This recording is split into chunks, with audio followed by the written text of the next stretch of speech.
What's up and good day po sa inyo mga boss.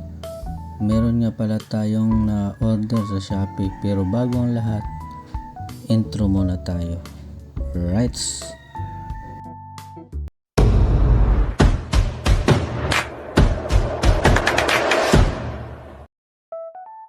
Itong in-order po natin sa Shopee ay nagkakahalaga lang ng 170 pesos.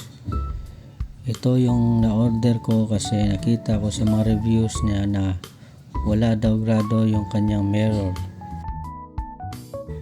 HMA pala yung brand ng side mirror na to. Para sa mga naka-Yamaha na motorsiklo. Ikakabit ko kasi to sa Mio Sporty ko. Nasira kasi yung side mirror ko, nabasag nung nadisgrasya ako.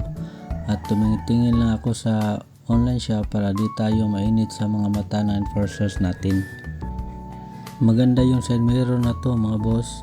Na chrome stem na siya tulad ng orig na 5VV ng Yamaha. Ito nga pala yung details niya mga boss.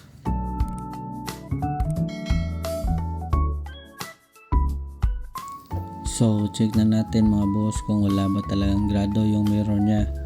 Meron kasi tayong side mirror dito, yung sinasabi ko sa inyo na nasira nung nadisgrasya ako. Meron kasi yung grado.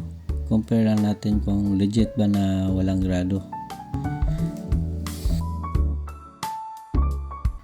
Yung nasa taas na side mga boss, yan yung side mirror natin dati na merong grado.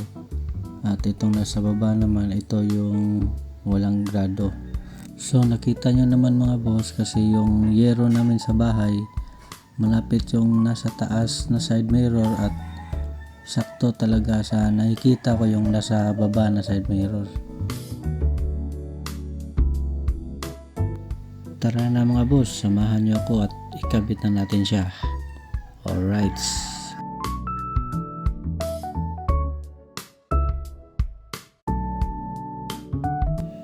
Pag nagkakabit nga pala kayo ng side mirror mga boss, sakyan nyo dapat mga motor nyo para sa positioning nya. Meron nga din pala silang available para din sa mga naka Honda na motor. Check na lang yung description box mga boss. Doon ko na lang ilagay yung link ng shop para madali nyo lang mahanap yung pinagbilhan natin. At sa nakikita nyo din mga boss, fit na fit po sa butas yung nasa baba na side ng goma niya para siguro di maalog. Ano sa tingin niyo mga boss? Baka pwede din kayong mag-comment para malaman din natin kung para saan talaga yan. At hanggang dito lang siguro mga boss. Sana nakatulong tong video ko sa inyo mga boss. Comment na lang din kayo mga boss kung anong brand pa na side mirror yung maganda at walang grado.